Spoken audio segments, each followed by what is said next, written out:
ว้สาในปารมีธรรมพระเถระครูบาอาจารย์พระภิกษุสงฆ์สามเณรทุกตนทุกองค์ขอสวัสดีพี่น้องท่านผู้ฟังป้าน้อยป้านานป้ออุ้ยแม่อุ้ยที่รับฟังรายการจากสถานีวิทยุกระจายเสียงพระพุทธศาสนาแห่งชาติและสังคมขึ้นเพื่อการศึกษาพระพุทธศาสนาและวัฒนธรรม FM 104.50 เมกะเฮิรตซ์จากวัดไฟหินวัดไฟหินตั้งอยู่หลังมหาวิทยาลัยเชียงใหม่ตำบลสุเทพอำเภอเมืองจังหวัดเชียงใหม่ดำเนินรายการโดยก้าวกระผมพระหลวงสว่างธาตุอินจันทร์ประธานเครือข่ายของทูลแม่ของแผ่นดินจังหวัดเชียงใหม่และ8จังหวัดภาคเหนือและก็รองประธานศูนย์ประสานงานกองทุนแม่ของแผ่นดินแห่งชาติประธานคณะที่ปรึกษาผู้ตรวจราชการภาคประชาชนด้านต่างๆจังหวัดเชียงใหม่ก็มาพบปะพี่น้องท่านผู้ฟังโดยได้รับการอนุเคราะห์เมตตาหาเวลาให้โดยท่านผู้อำนวยการสถานีหลวงพ่อพระครูสมุวิสุวัตรวรกิจโจได้ให้การอนุเคราะห์เมตตาหาเวลาให้มาพบปะพี่น้องท่านผู้ฟังตามคำเรียกร้องในภาคกลางคืนเป็นประจำทุกวันพฤหัสพี่น้องท่านผู้ฟังก็จะได้มาพบปะพี่น้องท่านผู้ฟังทางสถานีวิทยุ FM 104.50 เมกะเฮิรตซ์วัดไฟหินตั้งแต่9 โมงหรือว่า3 ทุ่มถึง4 ทุ่มเป็นเวลา1 ชั่วโมงก็จะได้นำเอาสาระสปะพี่น้องท่านผู้ฟังมาเล่าอู้สู่กันฟังเป็นการเปลี่ยนบรรยากาศหลังจากพี่น้องท่านผู้ฟังได้ฟังสาระสปะร้อยอันปันเรื่องจากท่านผู้ดำเนินรายการของสถานีช่วงนี้ก็มาเปลี่ยนบรรยากาศฟังขโยมเก่านำเอาสาระสปะร้อยอันปันเรื่องมาเล่ามาอู้สู่กันฟังมาเปลี่ยนบรรยากาศหลังจากพี่น้องท่านผู้ฟังกินข้าวน้ำข้าวแรงเสร็จเรียบร้อยนอนก็ถึงมารับ ฝนก็ซ้ำมาตกวันค่ำวันนี้นะพี่น้องท่านผู้ฟังตอนเย็นมารู้สึกอากาศเย็นมาหน่อยประเด็นนี้เริ่มปกติแล้วก็ช่วงกลางวันก็ได้รับสายแจ้งจากทางแม่ฮ่องสอนว่าฝนตกหนักขนาดตั้งมาเจ้ามาตั้งหอดบาเดินนี่ยังมาย่างแต่ว่าก็แสดงว่ายังโชคดีแหละเชียงใหม่ตกตั้งแต่คืนนะ แม่เสลียงแม่ฮ่องสอนตกมาเจ้าเนี่ยตกลุนเฮาถ้าอยู่ไก่เนาะช่วงเนี้ยพี่น้องท่านผู้ฟังอากาศก็ยังเป็นพิษอยู่เกี่ยวกับไวรัสโควิดเนี่ยเพราะฉะนั้นก็แม้นว่าเพิ่นจะประกาศ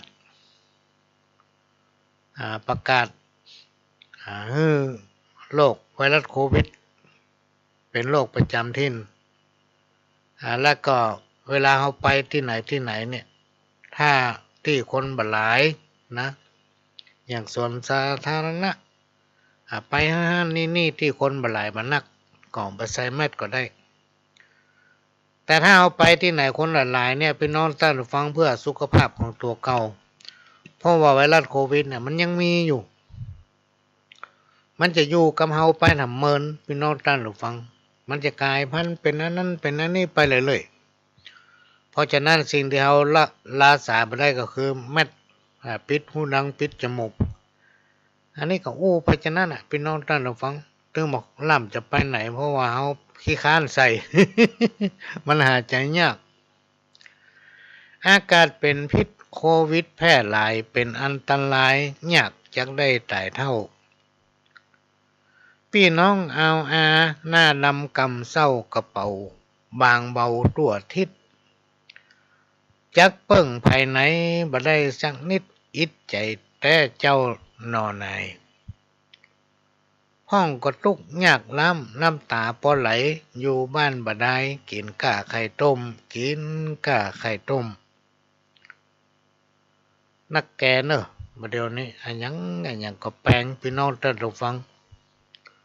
ก็ต้องสู้กันไปเนาะเขาก็กั้นไปอู้ขอฟังว่าโอ้หันในในข่าวไข่ไปได้นี่จะขึ้น60 สตางค์ เราไปเนี่ยกันลูกละฟองละ3 บาทไปกันเลยเนาะโอ้เขาจะมาบอกเขาว่าถึงวันนี้ซื้อ4 บาทไปก่อนเลยแล้ว ลูกฟองไข่ฟองละ4 บาท4 กว่าบาท4 บาทไปกัน4 บาท 55 บาทตรงนี้เนาะอันยังก็แปลงก็ต้องอดสู้กันไปพี่น้องท่านผู้ฟังใจใจในสิ่งที่มันจำเป็นอันอย่างที่มันหลีกเลี่ยงได้ก็หลีกเลี่ยงไปภาวะอย่างนี้มันไผ่ช่วยไผ่ก็มาได้พี่น้องท่านผู้ฟังลำบากขนาด อันคนเฮาเกิดมาย่อมลาภาคปัดบ่ป้นตังตายเหมือนกันกู้คนเกิดเป็นมนุษย์ไผ่บ่ได้ล่องหนเกิดมาเป็นคนลอกคาบบ่ได้จากำสุดสัตว์อยู่ลุ่มใต้จ้างม้างัวควายก่อนแล้วเป็ดไก่หมูหมาจีวาบักแก้วก็อยู่บ่ได้สักอันเมื่อเกิดมาแล้วก็ตายเหมือนกันอายุไผมันสังขารมินสั้นและนายเหยอันคนเฮาเนี่ยพี่น้องท่านผู้ฟังและก็สรรพสิ่งทั้งหลายที่เกิดมาร่วมแผ่นดินเดียวกันเนี่ยร่วมโลกเดียวกัน มันเรื่องนี้บ่ต้องนี่บ่พ้นความมีความเป็นมาในเบื้องต้นและก็มีการแปรผันในท่ามกลางแล้วก็แตกสลายไปในที่สุดมีความเป็นมาในเบื้องต้นก็คือเกิดมาพี่น้องท่านผู้ฟังเกิดมาใหญ่ไปก็มีการแปรผันไปละเป็นละอ่อนเป็นเด็กชายเป็นนายต่อมาก็เป็นพ่อเป็นแม่เป็นพ่ออุ้ยแม่อุ้ยในที่สุดมาตาย นี่พ้นสักคนเอาอย่างไปมันได้สักคนบางคนมีสตางค์นี่มากินมาทานบ่เข้าวัดบ่เข้าว่าถึงไปไหนตายก็ไม่ได้อย่างไปตัวสักอย่างพี่น้องท่านผู้ฟังครูบาอาจารย์ท่านผู้ฮู้เพิ่นกล่าวไว้ว่าทำบุญกันเตอะมันบ่เสียหลายจักได้สบายในวันไปหน้าสมบัติพระสถานเป็นเครื่องที่ทำให้เฮาเนี่ยได้อยู่ดีมีสุขนะใครได้อย่างก็ได้ใครไปไหนก็ไปอยากอย่างก็ได้กินพ่อมีสมบัติมีแก้วแหวนเงินคำอย่างก็มีโมดดังใจแต่ในโลกไปหน้าในโลกของจิตวิญญาณเนี่ยพี่น้องท่านฟังแล้วเสี่ยงลมไปเสี่ยงลมหายใจถอดจิตจากคาบที่เราอาศัยอยู่เนี่ยที่เราห้องกันว่ามันตายไปเนี่ยเขาตายไปแล้วพี่น้องท่านฟังจะมีบุญบาปคุณและโทษที่ตัวเขาไปหน้าบุญที่เขาทำเนี่ยพี่น้องท่านฟังมันจะเป็นหนทางให้เขาไปจะไปลงอบายภูมิหรือจะพ้นจากอบายภูมิไปสู่ที่เขาปรารถนาก็อยู่ที่หน้าบุญของไผ่ของมันที่ทำไว้เมื่อยังมีชีวิตอยู่นะเขามีชีวิตอยู่เขาได้ทำอย่างไว้พ่องเขาได้เข้าวัดเข้าวาได้บำเพ็ญศีลภาวนาได้ทานอันนั้นถวายอันนี้ได้ช่วยเหลือคนนั้นคนนี้สิ่งทั้งหลายเหล่านี้จะเป็นหนทางที่นำเขาไปสู่สุคติสัมปรายภพเนี่ยกรรมที่ว่าทำบุญกันเตอะมันบ่เสียหลายจักได้สบายในวันปลายหน้าในโลกปลายหน้า ตำนานกรรมเก่าที่ปู่ย่าตายายเพิ่นเล่าไว้พี่น้องท่านผู้ฟังเพิ่นว่าต่อไปในเบื้องหน้าวัดจะมองจะห่างหนทางจะเลี่ยนโรงเรียนจะดีคนบ่มีจักได้กินข้าวคนเฒ่าจักได้ใส่เขี้ยวขาวแม่ห้างนางสาวจังนุ่งเตียวที่จริงมันตกไปเนี่ยเพิ่นว่าแม่ห้างนางสาวจังนุ่งเตียวก้อม สมัยเขาเป็นละอ่อนเนี่ยเขาหันแม่ยิงนะพี่น้องต้นฟังบอกว่าเป็นรุ่นสาวแม่หอแม่เฮือนแม่ป้าแม่วินี่นะเพิ่นจะนุ่งผ้าถุงนุ่งสิ้นกันเนาะพี่น้องต้นฟังนอกจากมันเขาสลดสหันเข้ามาในเมืองอย่าหันเป็นนุ่งเตียวเหรอเนื้อคนในเมืองเป็นนุ่งเตียวมันสะดวกกับการแยกการทำงานเนาะกรรมโบราณตำนานบักเก่าที่คนเฒ่าคนแก่เพิ่นเล่าไว้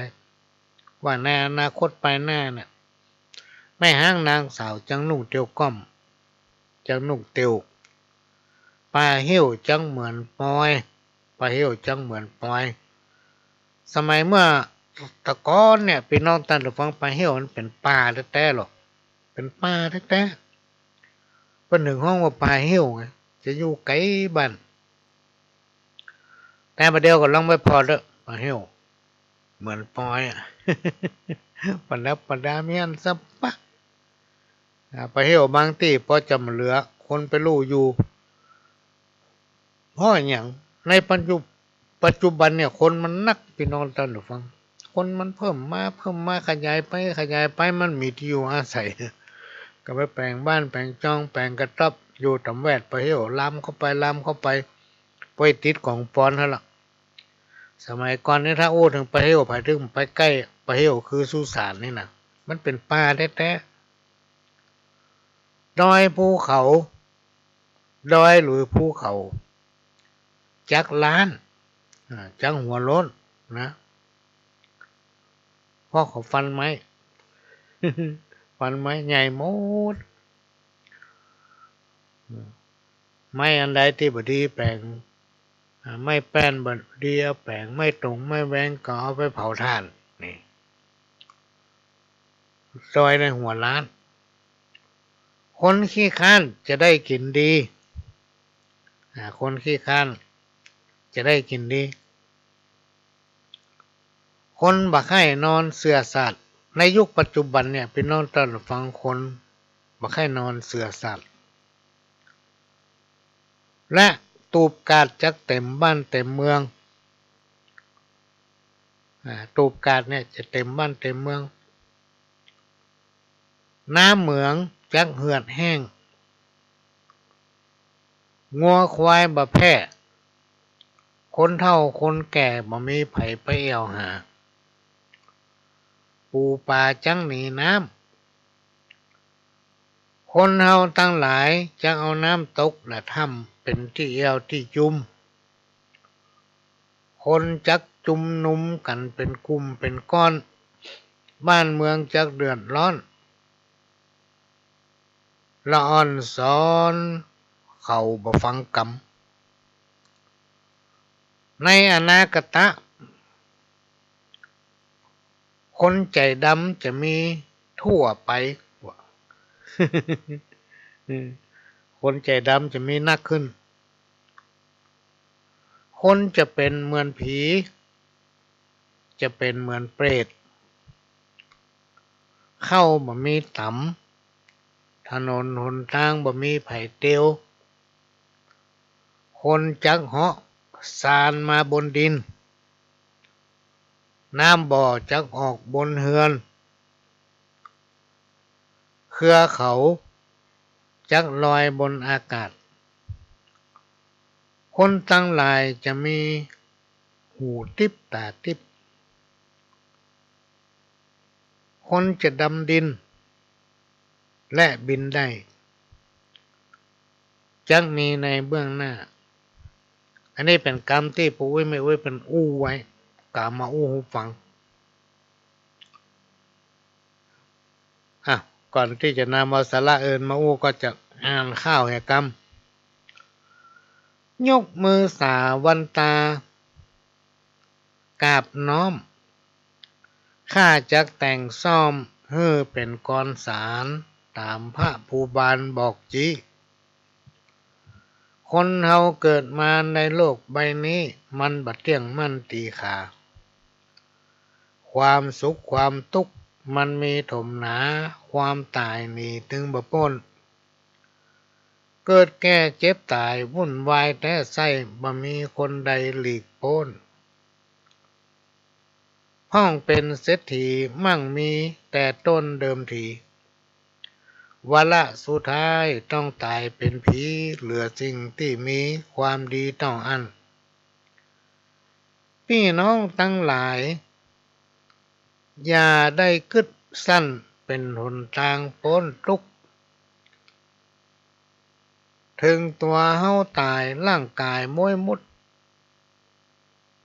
เมื่อเฮาแก่เท่าปลายหลุนทำบุญไปเตอะมันบ่หายสูญขอให้เป็นบุญกุศลปลายหน้าเหมือนพระศรัทธาทรงคุณแก่กล้านิพพานเมินมาล่วงล้ำยกมือสาขอบุญช่วยกำบะจางจืดด้วยความดีหมู่จุมพี่น้องบุรุษใส่สีตั้งสติดีๆปัญญาเก่งกล้าตามพระธรรมมากล่าวไว้ส่วนทรัพย์ภายในควรดีหาใจเอาไว้เพื่อเป็นห่อเข้าตัวต่างทรัพย์ภายนอกนั้นมีมหาศาลเพราะมัจจุราชติดตามเข็นฆ่าเฮามีความดีปารมีแก่กล้ารอรับวิญญาณท่านท้ายไปสู่สุสานบรรทุกยากไรเป็นแสงแค่ได้นำทางทำบุญไปเถอะบ่ได้ทุกผานมันทำบุญฮื้อตานทำไปเถอะเจ้าเฮาแก่ชราเมินมาก็เท่าตามไว้เฮาจะกึดทำสี่เกอนำมาเป็นมิตรติดตามได้ตัวเฮาทำสมาธิเป็นที่คัดเก่าต้องเบิ่งตัวเฮาจะดีเนื้อเจ้าอันนี้ก็เป็นคำข่าว ครูบาอาจารย์เปิ้นได้กล่าวว่าคนเฮาทั้งหลายเนี่ยพี่น้องท่านผู้ฟังเฮาต้องมีความอดทนความอดทนส่งผลให้ปะกับความสำเร็จอดทนต่ออันหยัง1. อดทนต่อความลำบากจากงาน 2. อดทนต่อทุกขเวทนาทางร่างกาย 3. อดทนต่อความเจ็บใจ 4. อดทนต่ออำนาจของกิเลสยั่วยวนและเปิ้นย้ำว่าอดได้เป็นยามีพญาแป้ต้านอดได้ทนได้จึงจะได้ดีพี่น้องท่านผู้ฟังอดบ่ได้ทนบ่ได้ก็จะได้บ่ดีคนเฮาเกิดมาบ่มีไผร่ำรวยมาตั้งแต่เกิดลองสังเกตพอเถอะนะบ่มีไผร่ำรวยมาตั้งแต่เกิดนอกจากว่าโอ้บุญหล่นทับมันไปเกิดที่เปิ้นเป็นเศรษฐีบ่ต้องได้ฮิได้หาพอใหญ่เข้ามาน้อยเปิ้นก็ห้องคุณชาย ใหญ่ขึ้นมาน้อยเปิ้นก็ห้องเสียห้องไอเฮียห้องปะเลี้ยงเฮีย น่าไปเกิดมาบนกองเงินกองทองด้วยบุญที่เปิ้นทำไว้ตั้งแต่อดีตชาติเพราะฉะนั้นไผใครเกิดมาพบปะสมบัติพระราชทานนักหนาปาปั้นโดยพี่น้องนี้ได้หาสักอย่างพอใหญ่มานี่มองหู้คำคนนี่เปิ้นก็ซื้อรถจิ๊บรถเก๋งฮื้อละเฮียบัดนั้นนี้ได้หาสักอย่างเป็นเจ้าของกิจการใหญ่โตโหฬารเนี่ยเพราะหยัง ราะว่าบุญที่เพิ่นทำไว้ตั้งแต่อดีตชาติเพิ่นสั่งสมไว้ก็เลยได้มาเกิดพบปะวาสนาหน้าบุญของเฮาเนี่ยมันเท่ากันพี่น้องท่านผู้ฟังบุญของเฮาเนี่ยก็มันเท่ากันนะเพราะฉะนั้นเฮาเกิดมาในภพนี้ชาตินี้ก็ต้องขยันทุกอย่างต้องทำทุกอย่างพี่น้องท่านผู้ฟังถึงจะอยู่ดีสบายนะจะไปเกียจคร้านธรรมะที่เฮาพึงนำปฏิบัติเป็นเครื่องยึดเหนี่ยวจิตใจมีอยู่4 ข้อ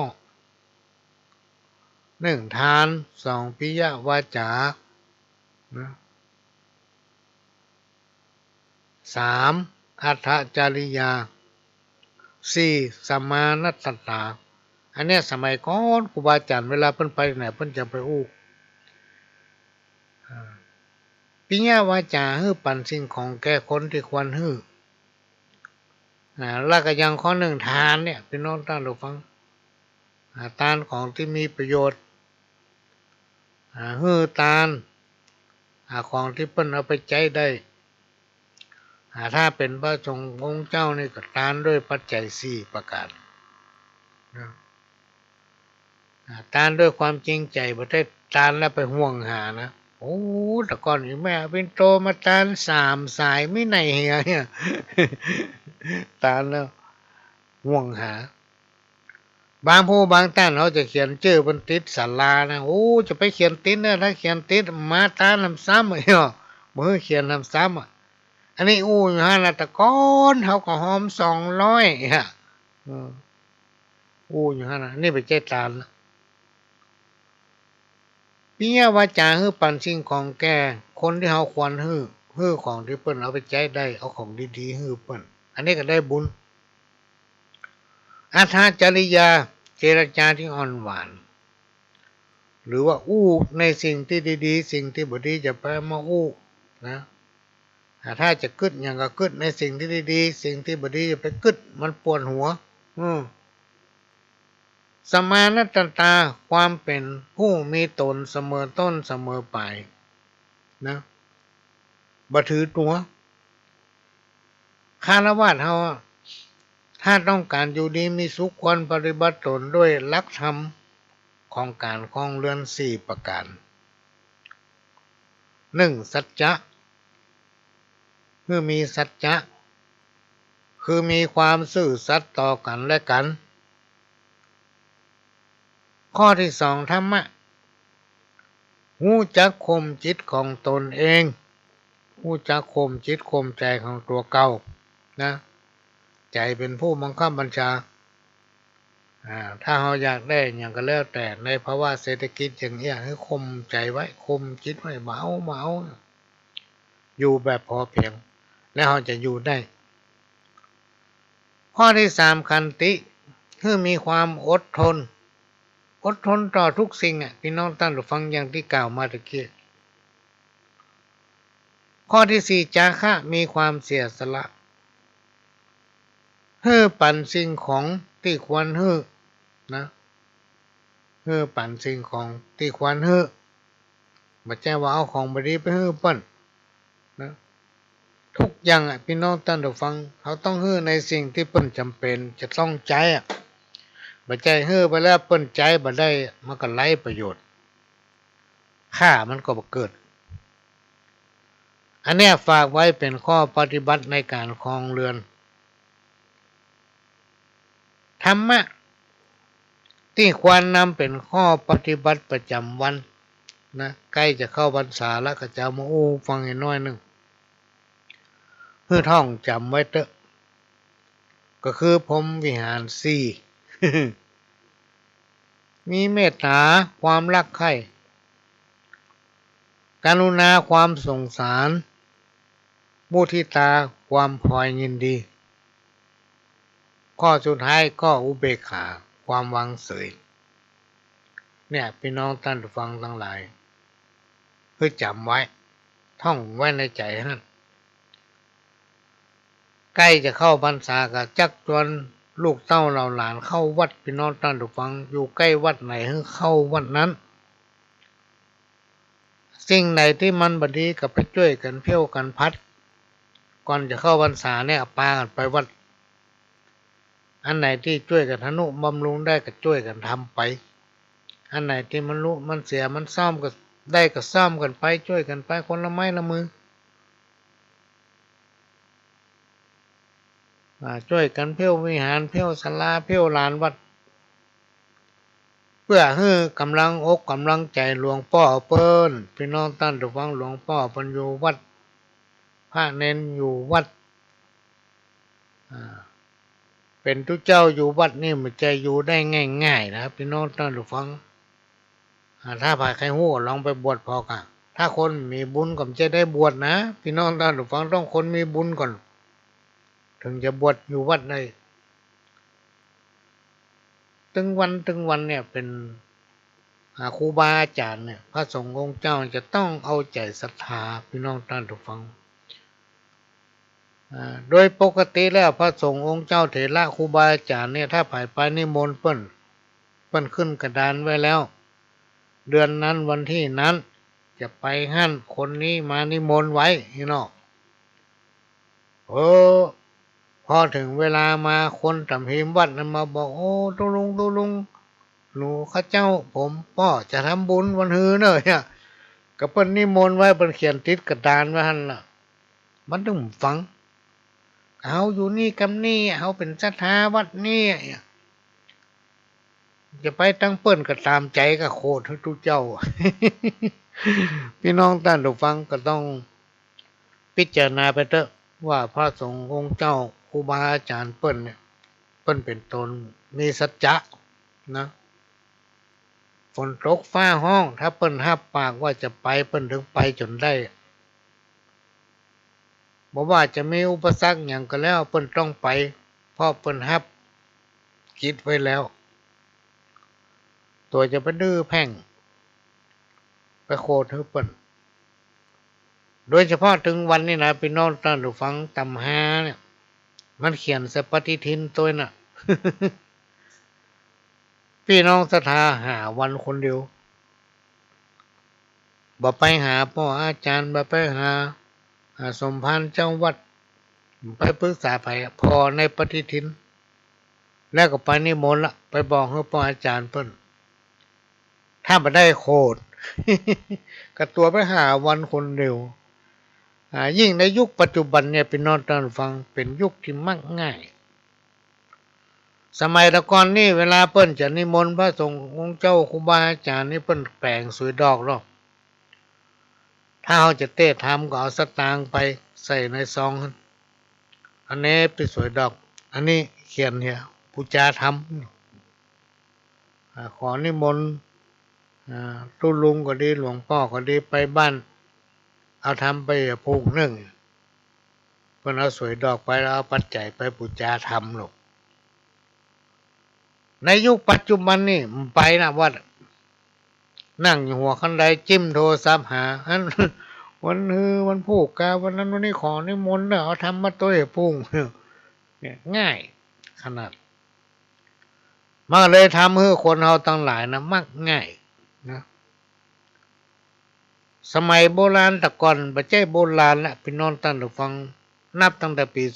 2514-15เป็นต้นมาเนี่ยสมัยนั้นเขาเป็นเน้นเป็นพระเวลาเขาเดินไปที่ไหนนี่โดยเฉพาะตอนนั้นเดินธุดงค์ส่วนมากจะไปทางเชียงรายไปทางแม่ฮ่องสอนไปปะพี่น้องศรัทธาสันนิบาตตันเข้าคนเฒ่าคนแก่เปิ้นเตียวถนนมาเป็นหมู่นะเปิ้นจะจุกหมดนะพี่น้องท่านผู้ฟังเปิ้นจะปล่อยให้พระสงฆ์องค์เจ้าเดินผ่านไปก่อนเดินผ่านไป แต่พอเดินผ่านไปแล้วก่อนเปิ้นเลยจะเตียวต่อมาในยุคปัจจุบันนี่บางทีทุกเจ้าได้เว้นถ้ามาเว้นเขาก็จนแต่ละ บิณฑบาตอยู่บนฟุตบาทรถยังปุ่งขึ้นไปจนอยู่เพราะฉะนั้นในช่วงเข้าพรรษาเนี่ยพี่น้องท่านผู้ฟังจักชวนบุตรหลานลูกเต้าเหล่าหลานเข้าวัดเข้าวาเพื่อจะได้นำเอาธรรมะนำเอาศีลเอาธรรมเข้าสู่จิตใจของเขา เขาจะสังเกตเห็นว่าละอ่อนในยุคปัจจุบันเนี่ยสอนมาให้ฟังเขาจะว่าเขามาหู้เขาก็หู้แหละเขานะ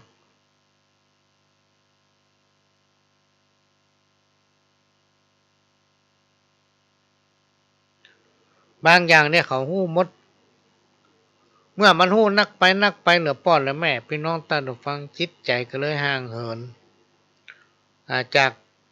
ข้อศีลข้อธรรมเพราะเขาไปวัดสักเตือนอนในยุคปัจจุบันเนี่ย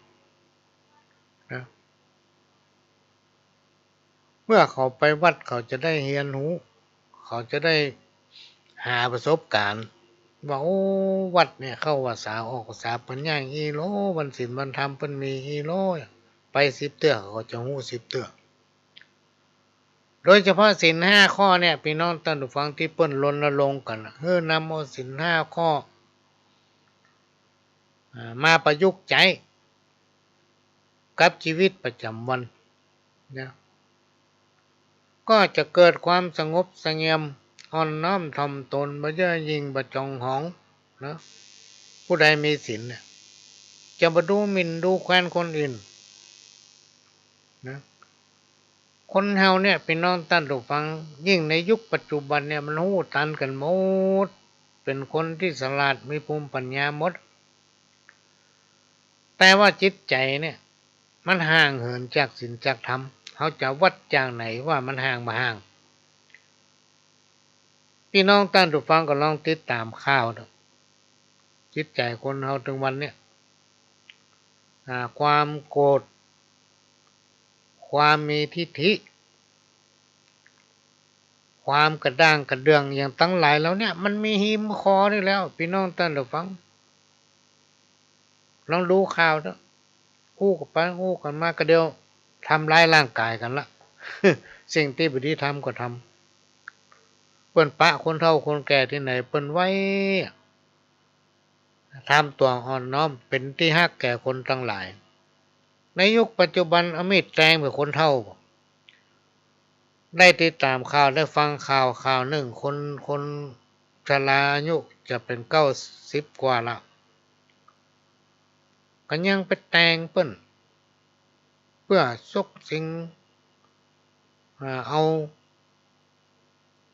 เข้าของเปิ้นเนี่ยคนเฮามันใจห่างจากศีลจากธรรมมันเลยมีความกระด้างกระเดื่องมีทิฐิบ่คิดว่าเปิ้นก็ชีวิตเฮาก็ชีวิตพี่น้องท่านผู้ฟังสิ่งทั้งหลายเหล่านี้ถ้าสังคมชุมชนไหนจิตใจของคนทั้งหลายเหินห่างจากศีลจากธรรมสังคมนั้นบ่สามารถที่อยู่เย็นเป็นสุขได้มันจะมีการทะเลาะเบาะแว้งนะคนเอากรรมเหนือกรรมใต้มาพิดกันติ๊กๆบ่รู้จักปล่อยวางเพราะจิตใจมันมีศีลมีธรรมเนาะเพิ่นได้ดีก็ว่าเพิ่นทำดีก็ว่าเปิ้นย่าหยังก็ว่าเปิ้นเนี่ยพี่น้องท่านผู้ฟังทั้งหลายจักจุงลูกเต้าเหล่าหลานเข้าวัดเข้าวาเนอะ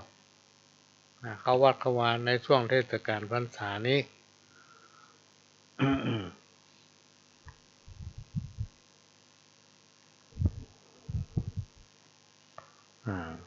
ยังทำมากี่วันละมันยังทำมากี่วันละวันที่13นี่ล่ะพี่น้องท่านผู้ฟังก็จะนำเอาศีล5 ข้อ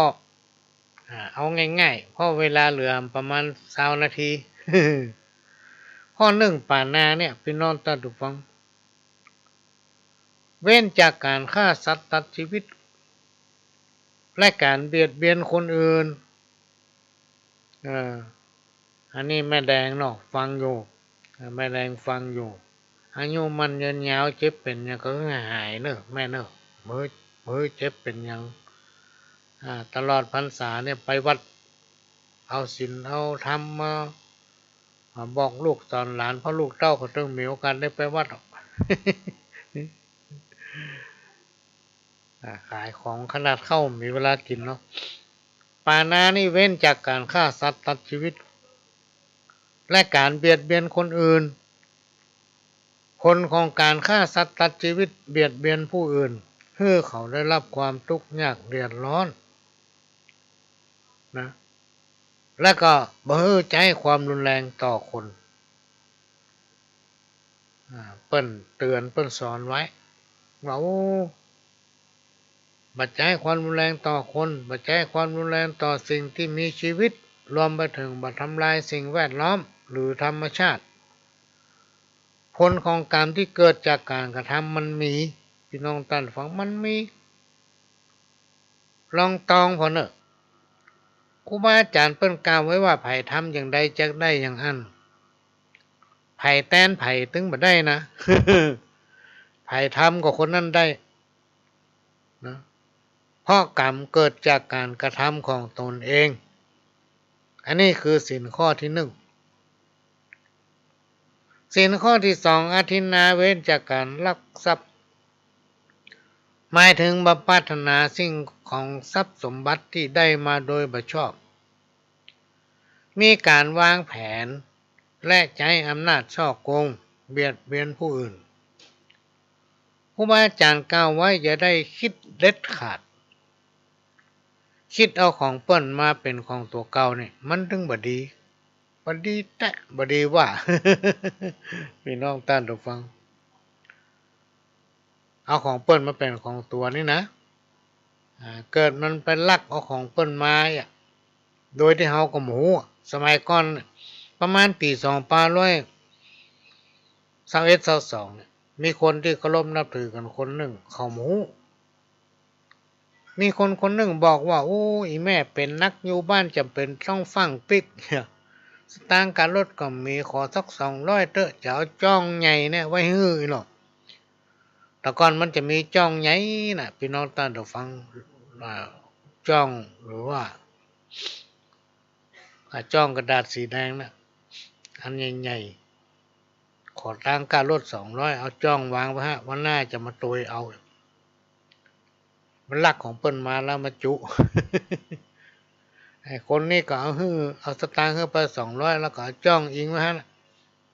ก็ไม่ได้แจ้ได้หยังเสียเจ้าเพิ่นมาปะใส่ว่าโอ้ลักเอามาไว้นี่โน่นนี่อันนี้ก็ไปแจ้งความไปอู้อย่างใดประตึมฟังพี่น้องท่านฟังถือว่าฮับของโจรติดข้อไป4 เดือน ในสมัยนั้นเนี่ยมาได้นะเอาของเปิ้นมาเป็นของตัวนี่เป็นสิ่งที่สังคมรังเกียจ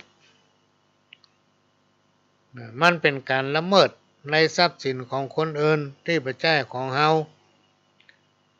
รวมไปถึงการทุจริตคอร์รัปชันทุกรูปแบบนะจงร่วมและช่วยกันสร้างสรรค์สังคมให้มีความโปร่งใสโปร่งใสแท้ๆนะมันจะว่าบ่ได้เปิ้นยกมือก็ยกมือกับเปิ้นไปเดินขบวนก็ไปเดินกับเปิ้นเดินเพื่อหยังรณรงค์บ่ให้มีคอร์รัปชันรณรงค์เพื่อให้สังคมมีความโปร่งใสเพื่อเป็นตัวอย่างแก่เยาวชนนะกำอู้จัดดีถือป้ายจัดใหญ่ตัวหนังสือบันเล็กบันเล่นว่ารณรงค์บ่ให้มีคอร์รัปชันรณรงค์เพื่อให้สังคมโปร่งใสก็ต้องทำแต่ทำจริงๆบ่ใช่ทำกับป้ายบ่ใช่แต่งตัวนุ่งผ้าสีขาวแล้วก็ไปเดิน ทำอย่างใดกี่ปีมันก็เป็นอย่างเก่านะเพราะตัวเองบ่นำปฏิบัติศีลข้อเนี้ยพี่น้องท่านผู้ฟังเปิ้นว่าให้ช่วยกันสร้างสังคมให้มีความโปร่งใสนะแจ้งต่อไฟใส่ต่อน้ำสร้างสังคมแห่งการแบ่งปันสร้างสังคมเพื่อเกิดความยุติธรรมนะความยุติธรรมเนี่ยพี่น้องท่านผู้ฟังสำคัญนะสำคัญ ผู้เป็นพ่อเป็นแม่เป็นปู่เป็นป้าเป็นครูบาอาจารย์จะต้องทำตัวอย่างให้กับละอ่อนให้กับเยาวชนด้วยความโปร่งใสและยุติธรรมต้องมีความยุติธรรมแล้วก็เที่ยงธรรมนะไม่ใช่เขียนแค่ตัวหนังสือตัวบันเล็กบันเล่นนะ ติดตำหน้าแปลงป้ายติดเหี่ยวทำจอกทำแจงยุติธรรมงั้นอย่างนี้แต่ไม่ได้ปฏิบัติปากไม่ได้เอาตีนย่ำไว้เหรอเขาห้องปากเป็นธรรมใจดำมันไม่เหมาะการลักขโมยเอาของเปิ้นมาเป็นของตัวเองไปช่อโกงเปิ้นไปคอร์รัปชันไปเอาอันนั้นเอาอันนี้ของเปิ้นทำให้เปิ้นเดือดร้อนนะทำให้เปิ้นเดือดร้อนอันเนี้ยในหลักธรรมในทางพุทธศาสนาบอกว่าบดีคือเว้นเหียเว้นเหียสิ่งที่บุคคลปรารถนาเนี่ยก็คือของคนอื่นจะไปละเมิดสิทธิ์ของคนอื่นอันข้อที่3การไม่เว้นจากการประพฤติผิดจากคันลองของธรรมสิ่งข้อนี้พี่น้องท่านผู้ฟังด้วยการประใช้ความรุนแรงต่อคนในครอบครัวเป็นผัวเป็นเมียก็ซื่อตรงต่อกันเหมือนกับการโบราณครูบาอาจารย์เปิ้นกล่าวอีพ่อแม่พ่ออุ้ยแม่อุ้ยเปิ้นสอนไว้ผัวบ่ซื่อใส่เมีย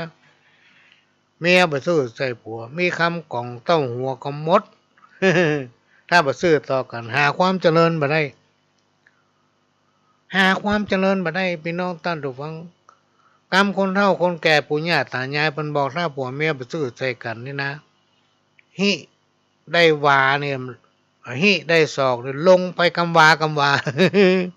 ได้มา10 บาทเสี่ยงเป็น100อย่างเงี้ยได้มา100เสี่ยงไปพันเนี่ยเราจะต้องทำตนเองให้เป็นตัวอย่างแก่ลูกแก่หลานแก่คนในครอบครัวจะต้องสร้างครอบครัวของตนเองให้อยู่เย็นเป็นสุขให้อยู่ด้วยความรักความอบอุ่นนะช่วยกันช่วยกันหามีอันใดก็กินกันไปในสิ่งไหนบดีก็ว่าเตือนกันได้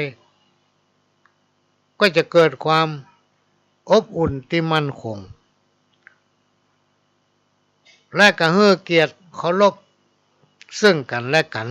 อันเนี้ยเป็นหลักประกันของความมั่นคงเป็นห้องว่าสถาบันครอบครัวถ้าทุกครอบครัวปฏิบัติได้หมู่บ้านสังคมชุมชนนั้นจะเป็นหมู่บ้านต้นแบบเป็นหมู่บ้านที่มีความพร้อม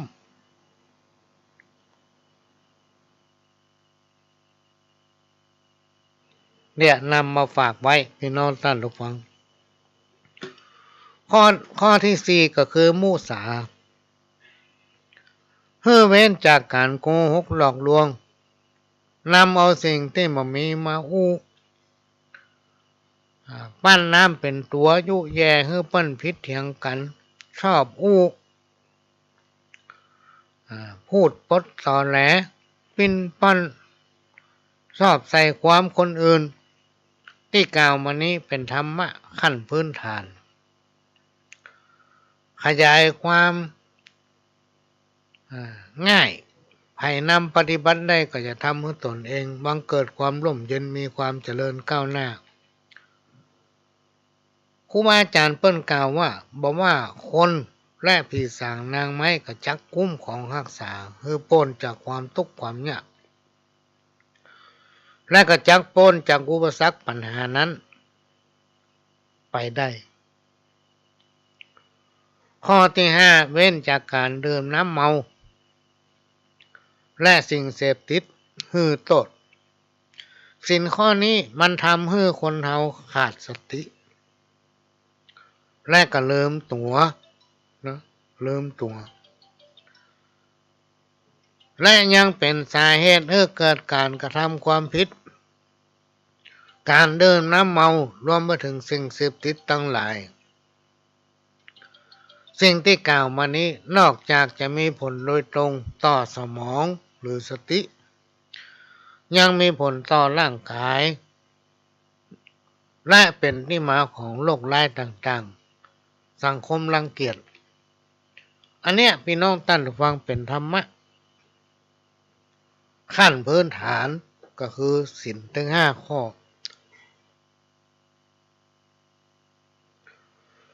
มีความสำคัญกับการดำรงชีวิตประจำวันของคนเฮาอันนี้นำมาฝากก่อนเข้าพรรษาเนี่ยพอดีช่วงเนี้ยพี่น้องท่านผู้ฟังโทรศัพท์มันมีเสียงมือถือนี่มันมีเสียงพ่อใจหลายเข้ารายการถ้าโทรศัพท์ในห้องส่งเนี่ยโทรศัพท์ตั้งโต๊ะถ้าบัดจัดรายการมันต้องโทรมาเพราะมันจะมาเข้าแฟกซ์ถ้าจัดรายการท่านก็สามารถที่โทรมาได้แต่ทุกคืนวันพฤหัสเนี่ยท่านไม่ต้องโทรเพราะเวลามีน้อยมี1 ชั่วโมงไอ้ตะ อันนี้มีลายจัดลายที่ส่งมานะนี่ก็แม่แดงเนาะแม่แดงฟังอยู่อันนี้เป็นแฟนรายการฟังมาเมากี่ปีก็จะจัดรายการไปจนยายแดงก่ายนะกุมฟังแล้วยังแล้วทำลายนึงอันนี้ให้มาจากว่าทางสันทรายบนนี้นะ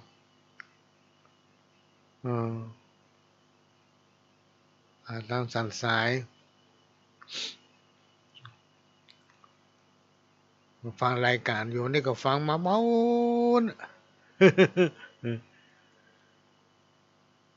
นี่ก็มีหลายลายมีหลายโทรศัพท์พี่น้องท่านผู้ฟังเวลามันน้อยเวลามีชั่วโมงเดียวพี่น้องท่านผู้ฟังก็กำลังรับฟังรายการสาระสปะจากทางสถานีวิทยุ FM 104.50 เมกะเฮิรตซ์วัดฝ่ายหินสถานี FM 104.50 วัดฝ่ายหินนี้เป็นแม่ค่ายที่จะนำเอาเสียงทุกรายการเนี่ยลิงก์ไปทั่วเลยนะ ก็เป็นสถานีของพี่น้องคนฟังทุกท่านเป็นเจ้าของที่เราต้องช่วยกันทนุบำรุงเนอะพี่น้องท่านผู้ฟังเป็นประจำทุกวันพฤหัส3 ทุ่มถึง4 ทุ่มก็มาพบปะกันเป็นประจำทุกวันพฤหัสยกเว้นว่ามันจะไปตรงกับวันพระวันศีลใหญ่ ที่ทางสถานีเพิ่นมีภารกิจที่ต้องไปถ่ายทอดนั่นเราไม่ได้ปะกันและเป็นประจำทุกวันอาทิตย์วันเสาร์ทุกวันเสาร์ตั้งแต่เวลา4 โมงถึง6 โมงแมลงวันอาทิตย์บ่าย โมงถึงบ่าย 3แล้วก็ตอนค่ำก็5 โมงถึง6 โมงแมลง2 เวลา2 รอบวันอาทิตย์นะก็มาปะกันตามสถานีวิทยุแห่งนี้ก็ต้องขอกราบขอบพระคุณทำร้ายสถานีที่ได้นำเอาเสียงนี้เผยแผ่สู่พี่น้องท่านผู้ฟัง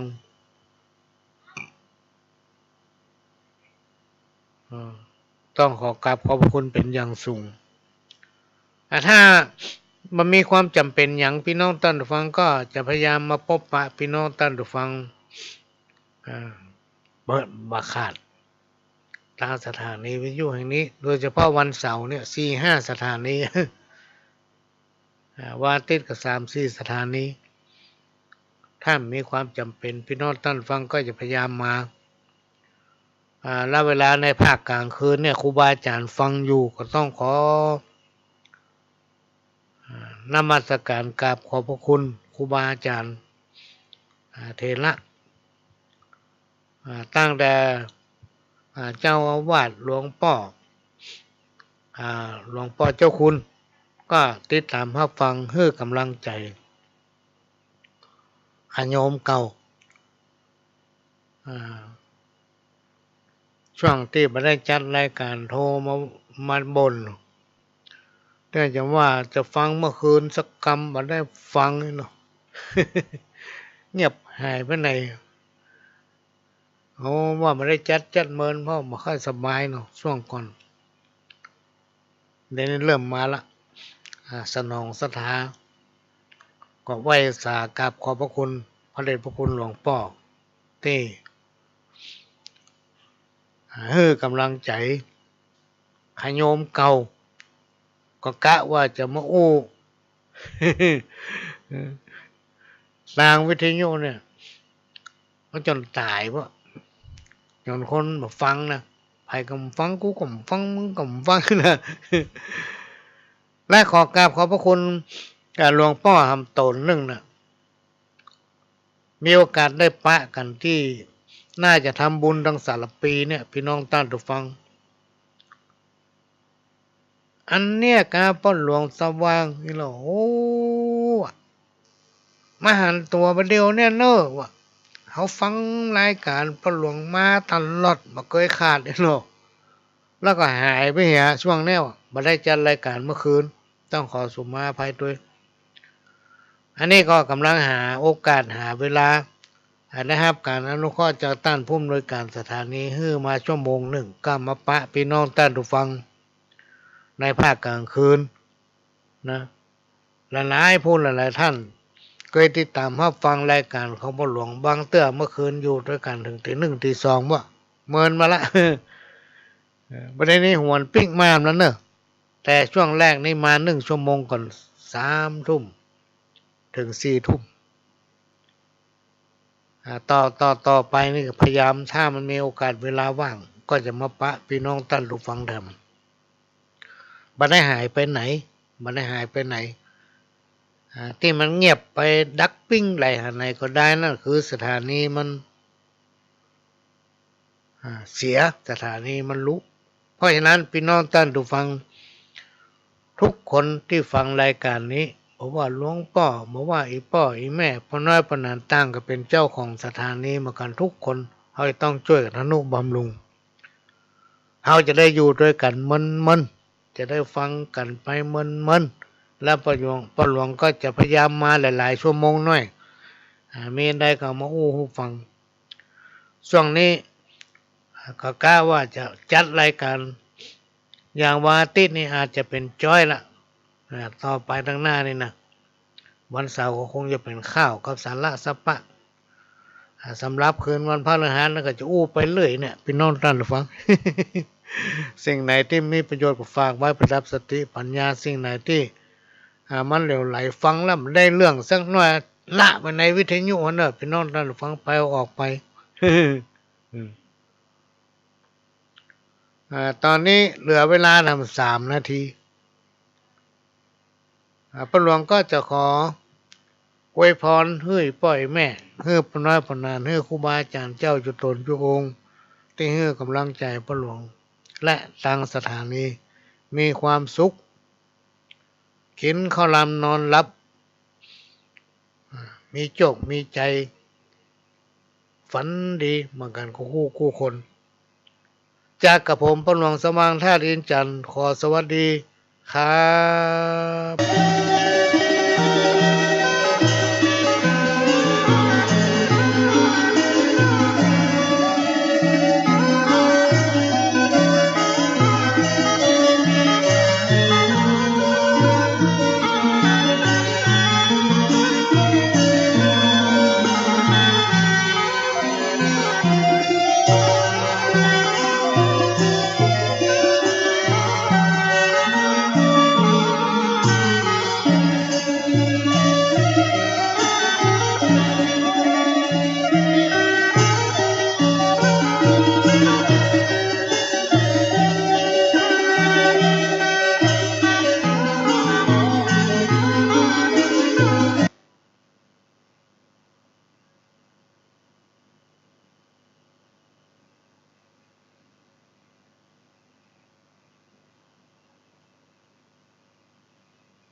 ถวายความเคารพพระเถรานุเถ